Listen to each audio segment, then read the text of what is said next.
சங்கீதம் 80. இஸ்ரவேலின் மேய்ப்பரே, யோசேப்பை ஆட்டுமந்தையைப் போல் நடத்துகிறவரே, செவிகொடும், கேருபீன்கள் மத்தியில் வாசம் பண்ணுகிறவரே, பிரகாசியும். எப்ராயிம், பென்யமீன், மனாசே என்பவர்களுக்கு முன்பாக நீர் உமது வல்லமையை எழுப்பி எங்களை இரட்சிக்க வந்தருளும். தேவனே, எங்களை திருப்பிக் கொண்டு வாரும். உமது முகத்தை பிரகாசிக்க பண்ணும், அப்பொழுது இரட்சிக்கப்படுவோம். சேனைகளின் தேவனாகிய கர்த்தாவே, உமது ஜனத்தின் விண்ணப்பத்துக்கு விரோதமாய் நீர் எதுவரைக்கும் கோபங்கொள்வீர்? கண்ணீராகிய அப்பத்தை அவர்களுக்கு போஜனமாகவும் மிகுதியான கண்ணீரையே அவர்களுக்கு பானமாகவும் கொடுத்தீர். எங்கள் அயலாருக்கு எங்களை வழக்காக வைக்கிறீர். எங்கள் சத்துருக்கள் எங்களை பரியாசம் பண்ணுகிறார்கள்.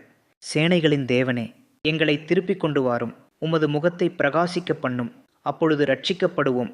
நீர் எகிப்திலிருந்து ஒரு திராட்சை கொடியை கொண்டு வந்து ஜாதிகளை துரத்திவிட்டு அதை நாட்டினீர். அதற்கு இடத்தை ஆயத்தப்படுத்தினீர். அது வேரூன்றி தேசமெங்கும் படர்ந்தது. அதன் நிழலால் மலைகளும் அதன் கிளைகளால் திவ்யமான கேதுருக்களும் மூடப்பட்டது. அது தன் கொடிகளை சமுத்திரமட்டாகவும் தன் கிளைகளை நதிமட்டாகவும் படரவிட்டது. இப்பொழுதோ வழி நடக்கிற யாவரும் அதை பறிக்கும்படியாக அதன் அடைப்புகளை ஏன் தகர்த்து போட்டீர்? காட்டுப்பன்றி அதை உழுது போடுகிறது, வெளியின் மிருகங்கள் அதை மேய்ந்து போடுகிறது. சேனைகளின் தேவனே, திரும்பி வாரும். வானத்திலிருந்து கண்ணோக்கி பார்த்து இந்த திராட்சைச் செடியை விசாரித்தருளும். உம்முடைய வலதுகரம் நாட்டின கொடியையும் உமக்கு நீர் திடப்படுத்தின கிளையையும் கடாட்சித்தருளும். அது அக்கினியால் சுடப்பட்டும் வெட்டுண்டும் போயிற்று. உம்முடைய முகத்தின் பயமுறுத்தலால் அழிந்து போகிறார்கள்.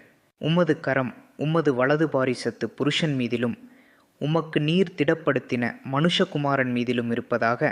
அப்பொழுது உம்மை விட்டு பின்வாங்க மாட்டோம். எங்களை உயிர்ப்பியும், அப்பொழுது உமது நாமத்தை தொழுது கொள்ளுவோம். சேனைகளின் தேவனாகிய கர்த்தாவே, எங்களை திருப்பிக் கொண்டு வாரும். உமது முகத்தை பிரகாசிக்க பண்ணும், அப்பொழுது இரட்சிக்கப்படுவோம்.